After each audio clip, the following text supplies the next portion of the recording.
talk about the credit transfer, especially inside ASEAN University Network. And probably I will give more information about outside also. Based on the Professor Wahab's talk that he gave us some information outside ASEAN also. Please, next.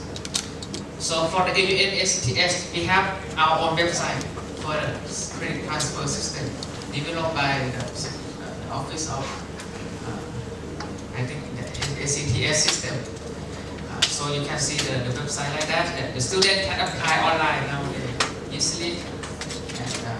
And any information on this website. Next. And this is the flow chart of how students can apply. So I think most of us have seen this one. Okay. So for the system at Chiang Mai University, we appoint the international college of our university to take care of this credit transfer system. So we have some budget for outbound students, about 10 scholarships, more or less. Okay, if there are so many interest, the student, then we might provide more than 10 scholarships. And approximately about $4,000 for one semester or 4 months. And we have a requirement that the number of credits should be minimum of 9 credit hours. Okay, 9 credit hours. And in case that some courses cannot be counted in some of their curriculum, then we will count it as a free elective.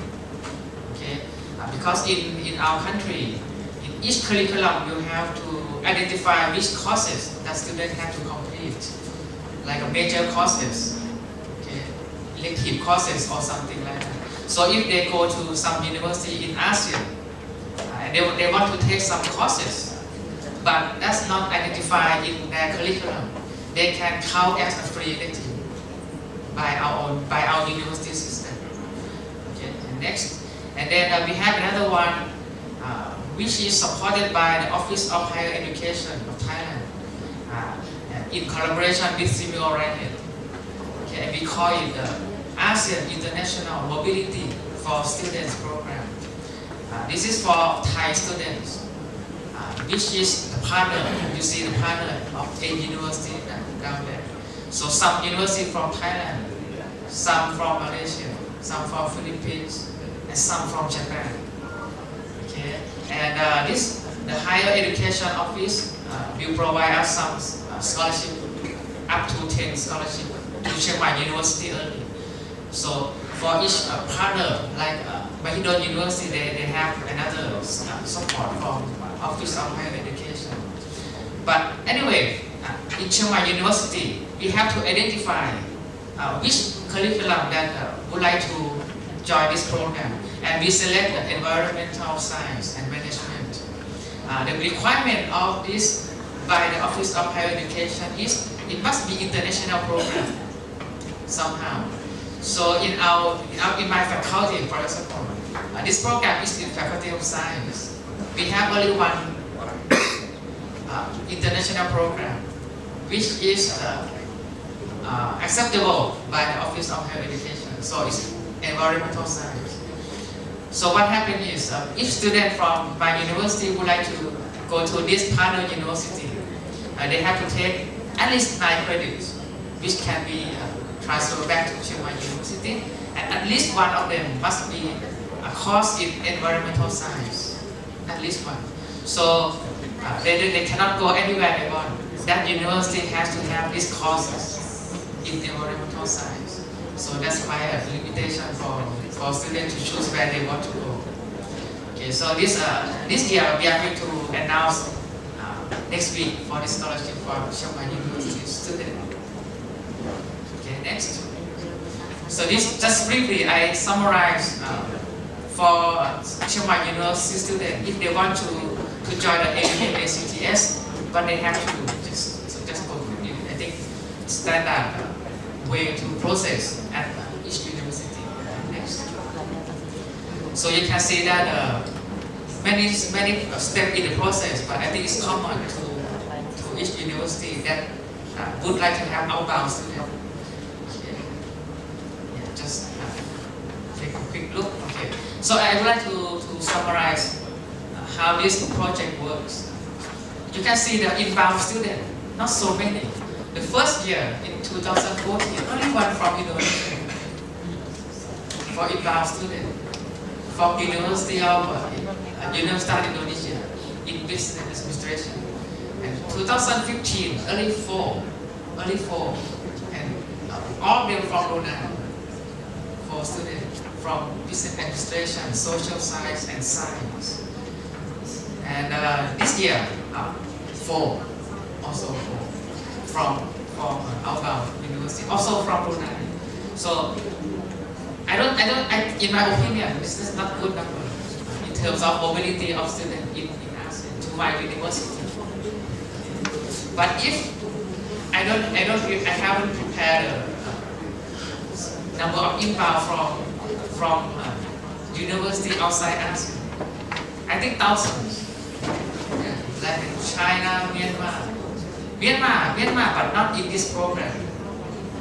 They come to Chiang Mai University with different kind of program, not an ACTS program, like 1 semester or half of their curriculum they stay at Chiang Mai University. Sometimes with Chiang Mai University support, sometimes from our Ministry of International Relations support. So we have some various kind of scholarship that provide to outbound students. Okay, but with this project, very few.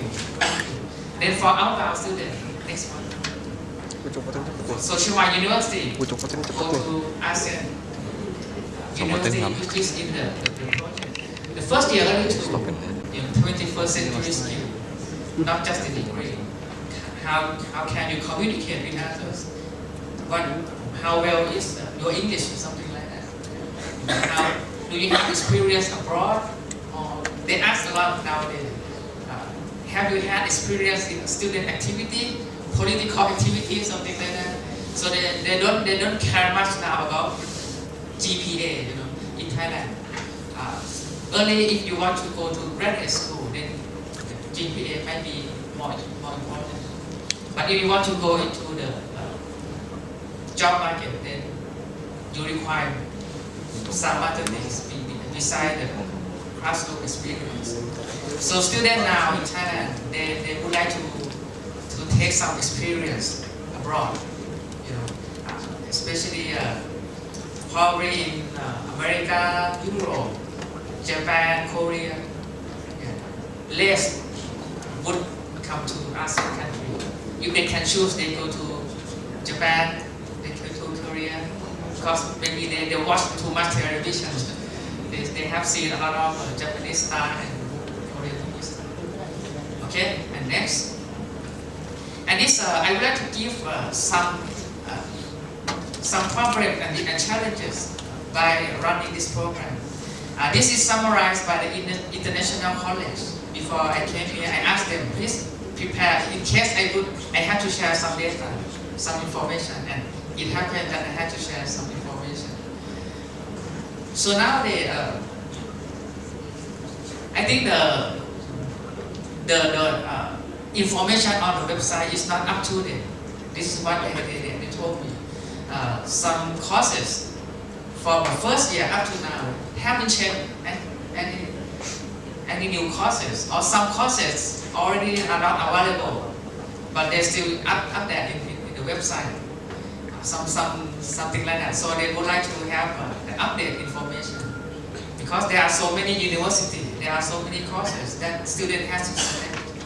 Once they select, but then it's not available, then they get upset. Why is it shown appear on the website but it's not available? Okay, something like that. So it's not the information sometimes not correct. Next. Okay, and this is also some difficulty in the credit counting system from country to country. In Thailand, we have our system. In Indonesia, in Malaysia, Singapore might have another kind of system to count the credit hours. So I think this one also probably we have to discuss. Okay, exactly one courses sometimes cannot be transferred because some university only 2 credits in each course. Some university count as 3 credits. So the credit now are different. So this is one probably not big problem. We can change this. We can adjust case by case, I think. So, but it happens that sometimes it causes difficulty when students would like to take part in this program. Okay. Okay, this is one they complain. Once the host university seems to accept the student, seems to accept the courses they select, but it's quite slow in the process. Sometimes no contact at all, just waiting. Sometimes students, sometimes university has to wait. What's going on? Okay. So sometimes students don't have enough time to get prepared, to have visa, to have student approved, something like that. So I think this communication problem, in my opinion. So I think this is easily solved. So we can speed up this process. Okay. But it happens. Next. And this is just an example, another example of my university. For the graduate level, we announced scholarship, full scholarship for ASEAN students, 2 years master degree program, any program. So if students in ASEAN country would like to go to study at Chiang Mai University, so we provide about 10 scholarships, full scholarship. And if you are interested, you can go to the website of our graduate school at Chiang Mai University. Okay, and this year we announced another one. We call it assistantship. I think you have heard about this assistantship program. There are programs like that a lot in America. We provide partially support for graduate studies, master degree or PhD by the graduate school also. And also it has been announced on the website. It will provide each student about monthly allowance for about $300 for the whole program of their study, just partially support. Okay, next. And for the joint curriculum, next. I would like to give some example. We have so many in my country. Every day, the Vice President for International Relations, he will have at least 2 to 3 guests each day coming to Chiang Mai University. And very busy from China, from Japan, from Europe. And most of the questions they ask is they would like to have some kind of collaboration, exchange staff, students, and also join other degree programs. I give you some examples on the screen, between Chiang Mai University and Kakawa University. Master degree level coursework program require 2 theses. One at Chiang Mai University, the other one at Kakawa University.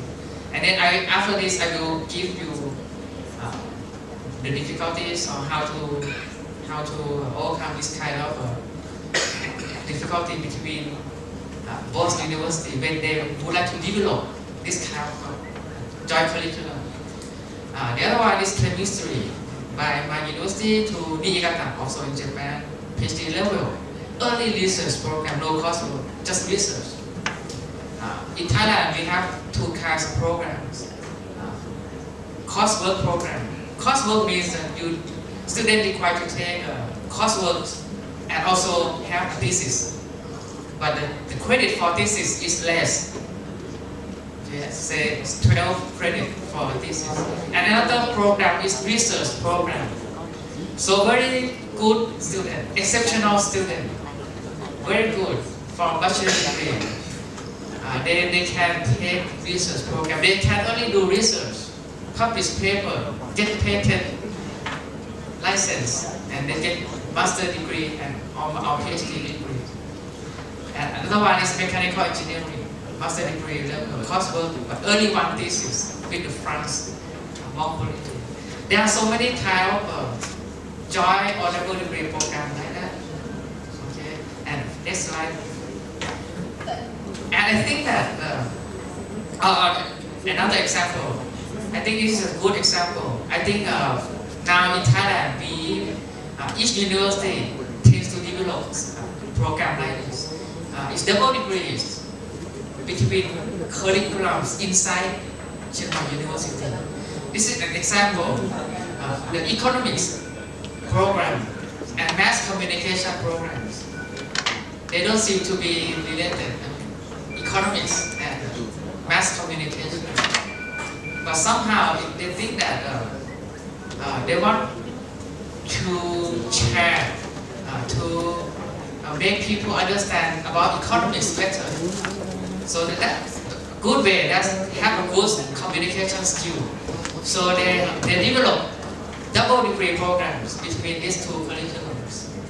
It's 5 years, usually 4 years for bachelor degrees, but this program requires 5 years.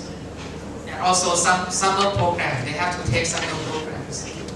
So some courses can be counted in both programs, in both degree programs.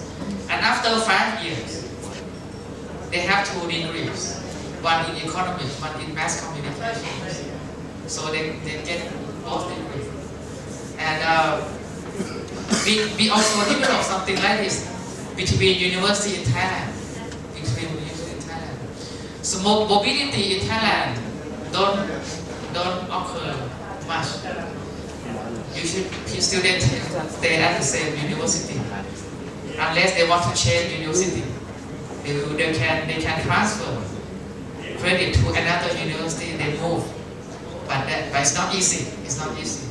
We have talked a lot about mobility inside Thailand, but early some research visits, some short training, but usually they already take the credit at their home university, but they just have some experience at another university in Thailand. Okay, the next slide. Yeah, this the reason or the success of joint curriculum or another collaboration. I think probably is common issue, even here in Indonesia or even in Japan, another places that usually, in my experience, the more success curriculum or collaboration comes from individual collaboration. For example, if our lecturer graduate from one university abroad, when they come back, they have some contact. So they bring their staff or their own professor from that university and discuss about how to collaborate. More collaboration between universities. Years after years, they see the potential of curriculum. Oh, we can exchange students also. We can have some joint degree programs. Then that will be sustainable. That will be more successful. Students will exchange, the real exchange, in terms of interest, in terms of the scholarship, something like that. Main difficulty is regulation in my country. Also, I'm not sure about here. The Ministry of Education, especially higher education, we have a lot of requirements, regulations. So sometimes, for example, one time it happened. University in Germany, they don't understand. They don't understand why do I have to do that? As you said, because this is the Thailand qualification framework, we have to follow. It's like a law. So we should do that, we should have that, and never happens. Joint curriculum never happens. MOU never happens. But we have activities. So regulation is not flexible enough for that university in Germany. So they don't want to do do some complicated things. Okay, so this is my experience that sometimes we have to be more flexible in terms of MOU.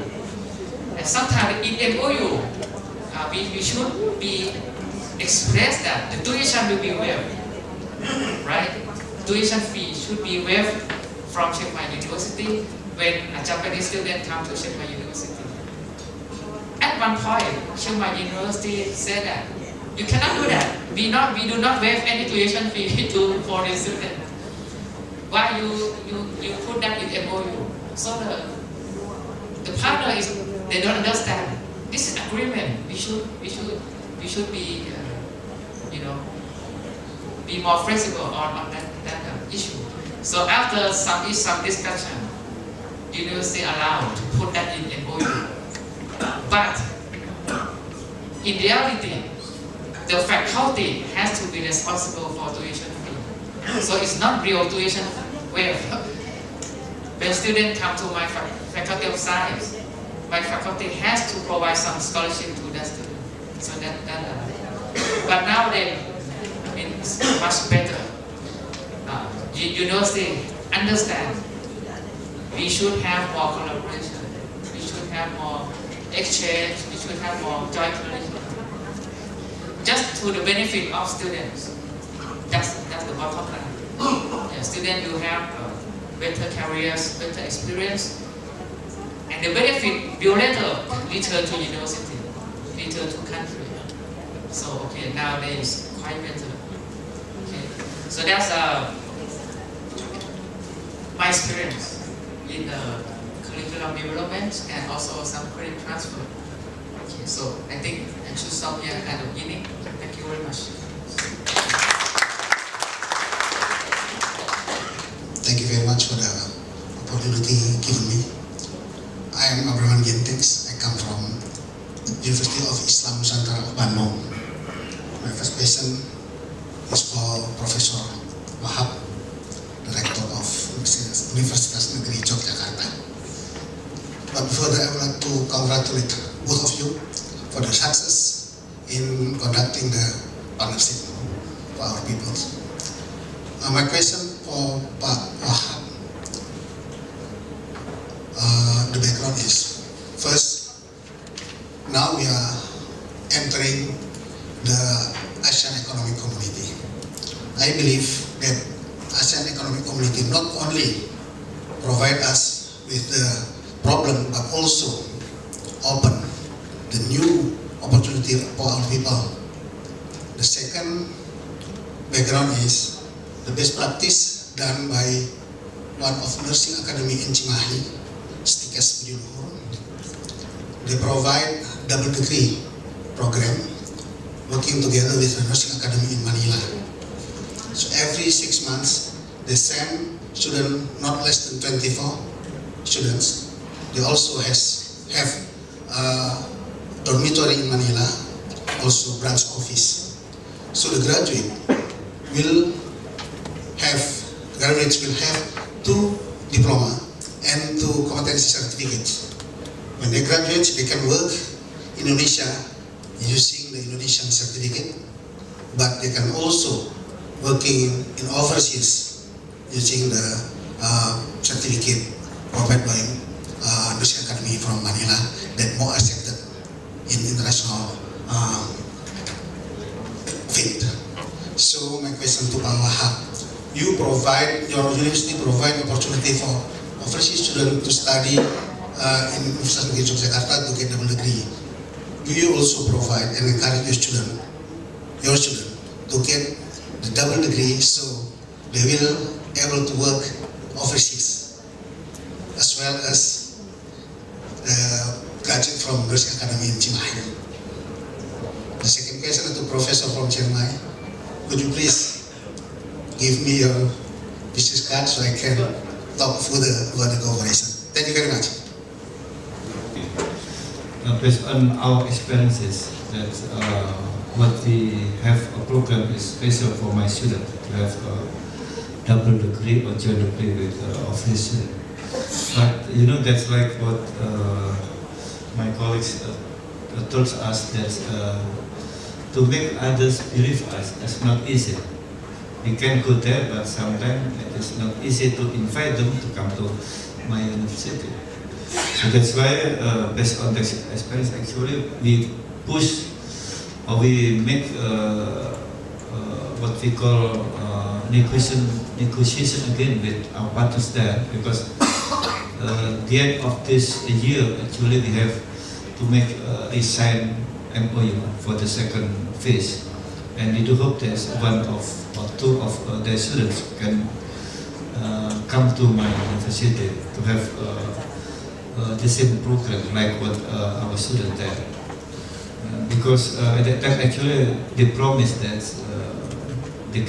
they will send their students to come to our university, but up to now it hasn't happened yet.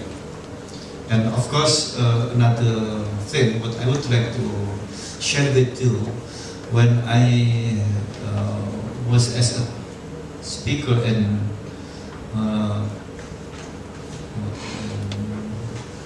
Nagoya, in Thailand, Philippines.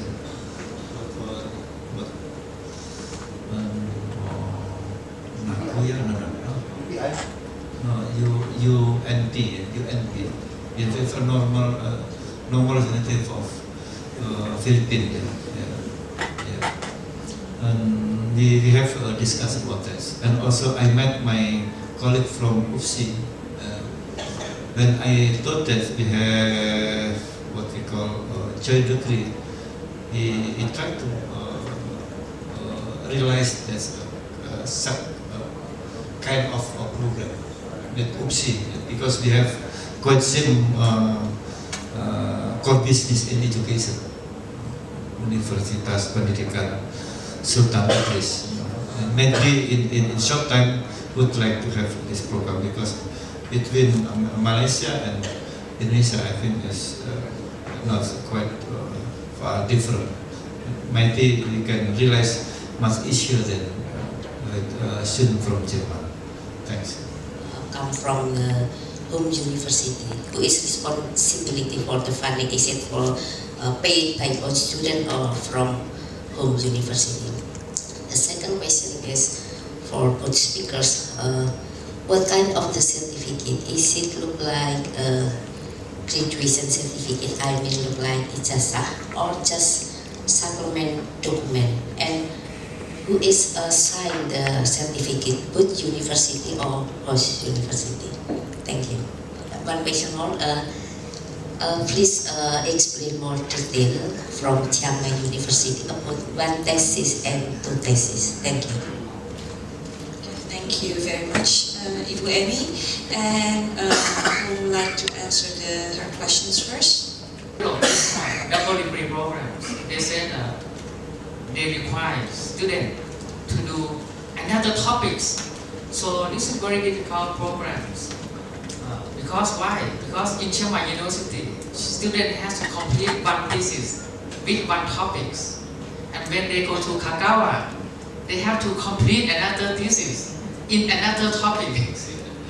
So students will have, okay, they have very good result of research because they have to research, but they require more time, require more money because they have requirement that they are supposed to stay at least 1 year in Kagawa University, Japan, to complete their thesis and have examination over there.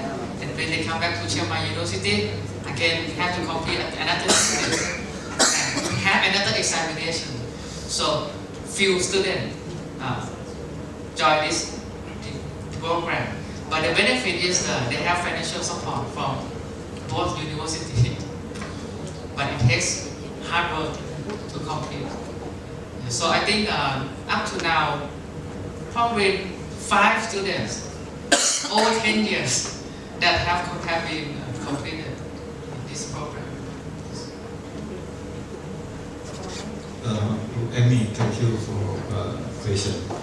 Number one, related to the finance arrangement. Actually, talking about home university, we try to do our best. First, we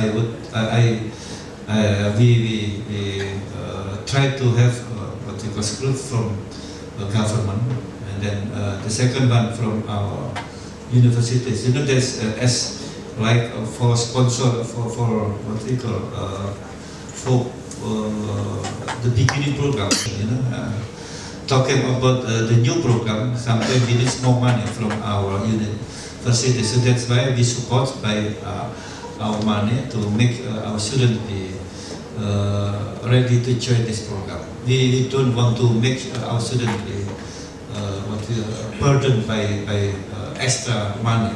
That's the problem. Because I don't know later, you know, when we have a regular program. I think we try to decrease our support for our students. And second one, talking about diploma, we have tried to discuss about like this. Originally, when we have a diploma, just we need only 2 signs, signature from as a dean or as a director of graduate college and president of university or rector. But when we are talking about joint degree, we can double degree like this.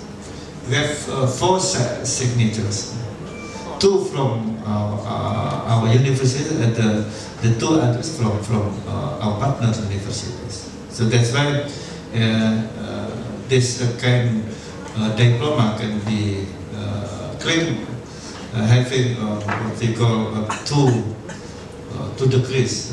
And formally, I wonder about just only one degree, but later our partners can open giving degree from the university. So we are happy about that. That's why the diploma can be signed by 4 people here. Thank you. I know we have more questions. Yeah, please. I would like to share something about scholarship in Thailand. Just a few minutes. Yes, go ahead. Especially in science, basic science. About 30 years ago, so few students would come to study science, physics, chemistry, mathematics, biology. I think in terms of the career path, it's not. The parents thought it's not good, so they encourage their kids to go to medical school, engineering school. Probably the same situation. I'm not sure about in Indonesia. They go to dentistry school, pharmacy, something like that. Be movie star, singer, because they think their kids have a bright future. So what happened is the science, basic science. Not many good students. There are students, but not good. There are students who don't like mathematics, but in my class, I'm a mathematician. They never want to study mathematics, but they have no choice. They cannot. They select to study engineering, but some other better students happen to be selected. But so they have to come to what they don't want to study. So Thai government that time realized this problem that we can drive the country economically, academically. We must rely on the basic science because engineering must rely on basic science, medical school also, and any kind of science. So they provide a lot of scholarship to good students. Competition is high, but there are so many good students like me. I got scholarship since I was in grade 10 up to PhDs abroad. So I studied in America with this scholarship and also some postdoctoral experience before going back to Thailand. And when I go back, they have position waiting for me. So this attract good students to come to study science. And years by years, we have more and more good students, and we launched another platform for good students, study science in Thailand, not abroad, only in Thailand. from bachelor degree up to PhD degree. But we provide some financial support up to 1 year to students to have experience abroad. For example, if they are in PhD program, they can have their research experience 1 year abroad. Anywhere they want to go. They want to go to China, they can go to America 1 year. And also their supervisor can also be there with students for up to 10 days just to visit the university. So this kind of scholarship, we challenge the government. I mean, university. We have the forum of Thailand University like this, and we see the problem. In that meeting, we have a representative from Ministry of Education, Ministry of Science and Technology. So they are the member of the committee, and they see the problem. So they agree. They agree to provide some scholarship to students and also to the lecturers. So now I think the situation compared to last 20, 30 years, I think our situation is much better. And we are now ready. If you have heard from what our government now would like to drive the country to what we call Thailand 4.0. I'm not sure if you have heard about that or not. We have passed Thailand 1, 2, 3. So now we want to go to Thailand 4.0, which rely heavily on science and technology. So that's why I am here, because this innovation forum. In Thailand now we would like to drive with innovation, research development, but don't forget the basic science. So I think that's essential. Otherwise, we just buy technology. We cannot develop our new technology. So that's the government realized this 30 years ago. But I think now we still far behind China, far behind South Korea, far behind Japan. We have to put a lot of money up to 1 GDP, 1% GDP, right, for research and development. So that's our hope that the ASEAN community. I had a lot of chance visiting Malaysia in the past months, and we have similar system. I'm not sure about Indonesia. Government try to form a group of good university. In Thailand, we form 9 research university, 9 national research university. Good one. Ranking is very high in comparing to other in ASEAN country. And also Malaysia, they form 5 or 6 good research university. And inside this university, we try not to work alone. We try to identify which are common interests and working together in terms of each, not just research, but also curriculum development, student development, everything. Okay? And then when we are ready, then we can help other universities in Thailand. Okay? So we get stronger and we help each other, we help others. And now Malaysia are interested, so they would like to work with us as a group to group. So that's what happening in Thailand in terms of collaboration between university and also ASEAN country. Thank you. Thank you very much for the time. Well, I'm really proud to be Mr. Sneki Padang. First, I'd like to address my questions to Pak from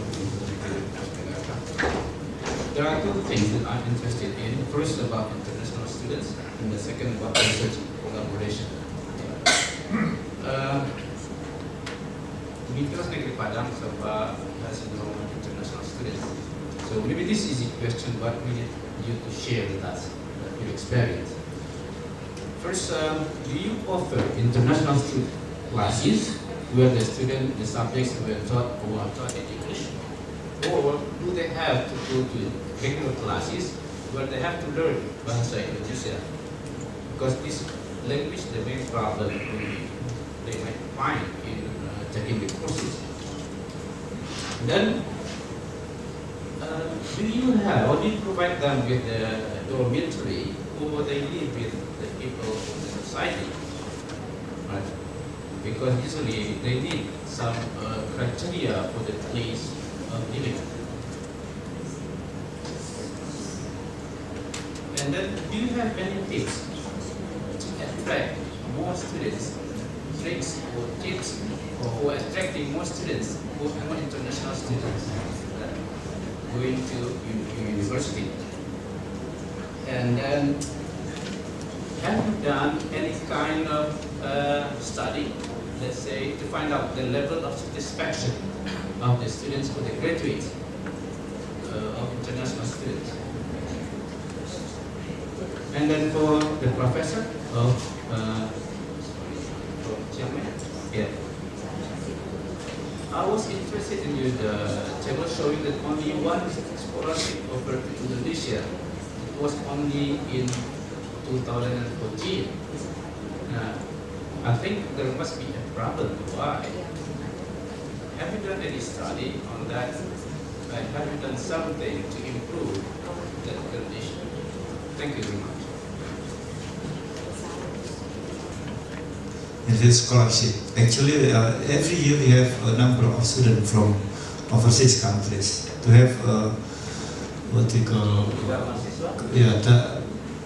it could be graduate program or master program. Actually, we have some, not only for linguist, what we call applied linguistic, but also sometimes educational management. But in the end, sometimes we have they come here actually not only having what we call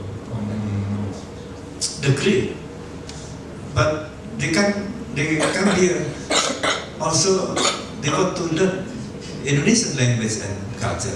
So that's why they come here 1 year first. They learn English, Indonesian language and culture. Then the second year, they start doing their master degree. So that's why they can have a class with Indonesian language. So that's why I think this way is good for them. Not only giving them degree knowledge as math as master level, but also giving them language. You know, that's in the same time. Actually, like what I got a good impression from president of Naraswa University, talking about Mia, we are busy to talk about economic itself, but not talking about social and culture. And we are as a human being. So that's why to make sure there's to get more advantages from MEA trends in the moment, I think we also responsible to think about social aspect and cultural aspect. So that's why when they come here, not only getting degree, but also having what we call expenses in language and culture, even their skill as well in speaking and writing and other language skills. I think they have more advantages because they can go somewhere to use Indonesian language for certain purposes, like learning language. Indonesian language, I think also has having good advantages as well, like learning other languages. So that's why there are so many what we call Thai students come to Indonesia for what we call mastering Indonesian and Indonesian language and culture. That is very important for Thailand students as well. And also when we send our students to come to Thailand, Bulafa University or Chiang Mai University or other universities in Malaysia, they can also learn what they call Thai language as well, not only mastering subject matter or field. And talking about dormitory, actually we have dormitory, but that's quite far from university, so that's why I let them to choose which ones they prefer to stay, and they like to stay with community, because they can learn not only in school and university about Indonesian language and Indonesian culture, but also they can learn from our community. They are happy to be with our community. So. And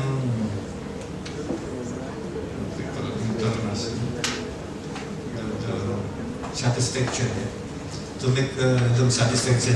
There's we have an additional program, not only inviting them to join academic activities, but also sometimes we have a regular program to have what we call some visits for other places, like tour places and also historical places and heritage, and also so not only in Jogja area but also Central Java.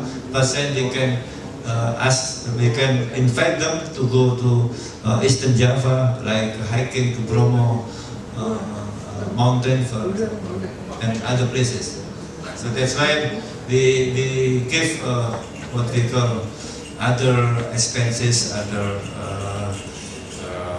programs to make them become more satisfaction by taking program at my university.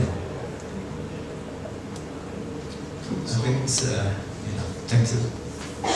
For my question, I don't have exact reason why so few students, but in my opinion, if you take a look at the list of courses on the website of ACTS, not many courses that I think students will be interested, especially for my university. I take a look last night. It's very basic courses, calculus, something like that. And I've been comparing to Chulalongkorn University, Mahidol University. They might offer more interesting courses. And I think that's one reason. So, but anyway, I have to go back and ask my colleague at International College to probably have some discussion over what should we improve to get outbound students more and more. Yes. Okay, I have some question for you.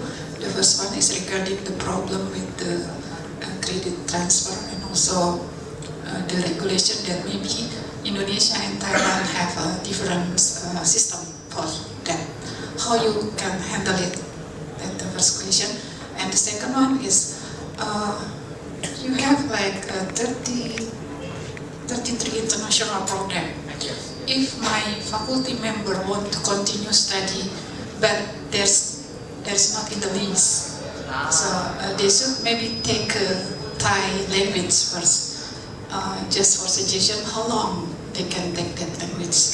That's the question that I have. Thank you. In June, a few years ago. But then when ASEAN country becomes one community, then the Thai government said that, so we have to begin the semester accordingly to the ASEAN country. So nowadays we begin semester in August.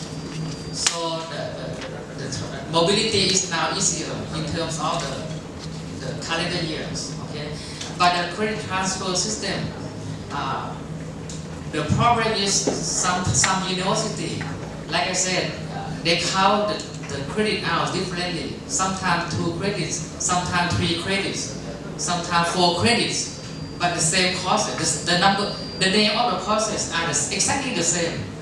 For example, engineering 1, for example, my university count 3 credits, but the university that student would like to attend counts only 2 credits. So how can we do that? This is very special case. if we allow students to go to that university, then we solve the problem case by case, not systematically, but case by case.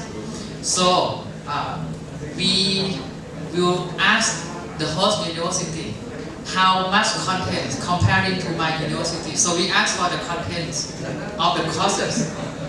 If it's not, cannot count as a 3 credit courses, then we do not allow students to go there at the first place, because it's not equivalent to our 3 credit courses. For example, some university they divide semester into 3 semesters, not 2 semesters.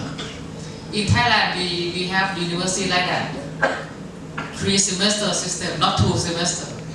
So they have only 2 credit courses. So what happens is, student has to go there and take 2 courses for 4 credit hours, which is equivalent to 3 credits in Chiang Mai University.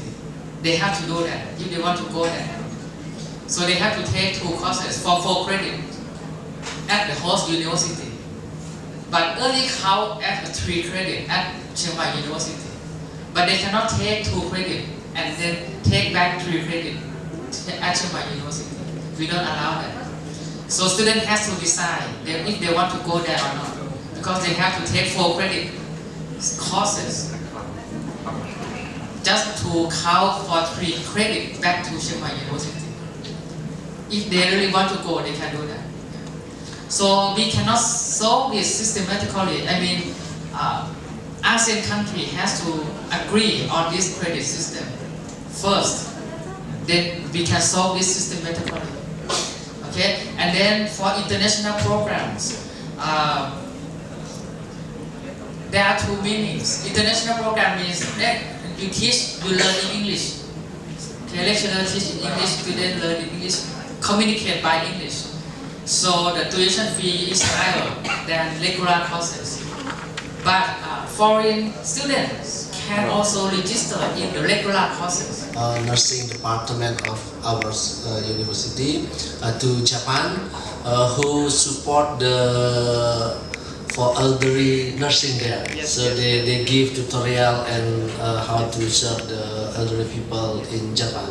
So the other things, our experience work with the Darwin University, they send some students to Bali, and they stay in Bali for 2 months and to do like some unit there to do. And what kind of collaboration do you have? It's possible to do like that to support our staff or to change the student. Yeah, I think maybe you can do for that. And the other things, it is interesting that we can do both. For example, you explain about 2 years in Thailand, for example, and 2 years in Indonesia, and they can get to degree for that. So it's very interesting. So if possible, that we can make for the collaboration. It's a common issue all around the world now. Aging society, healthy food, healthy life. So our health science faculty are very keen in collaborating this kind of activities, especially in ASEAN, I think. Yeah, because we are neighbor country and we have very much common issue in ASEAN in terms of health. I don't know if you have heard about One Health project. Probably you have heard it. One Health project. It is originally from veterinary science, because we believe that many diseases come from animals. You know, if animal has been infected, then sometimes mosquito, right? They bite animal, then they bite human, and the disease transfer from animal to human. So in ASEAN, we organize what we call is the One Health communities. One Health communities, especially for health science. And in Thailand, we form also Thailand One Health community. And in ASEAN, we form SEOHUN, Southeast Asian One Health community. I'm not sure. And before Sihun office is in Indonesia, but now it's moved to Chiang Mai University. Okay, so for some reason, it's moved to Chiang Mai University. We do have provide some scholarship because the requirement is we have to organize some workshop and support some staff exchange, some mobility to visit each other, because the disease is common in ASEAN, because we have a common weather, we have the different similar weather, similar, you know, many things, because we are in the same time zone. So we form this community.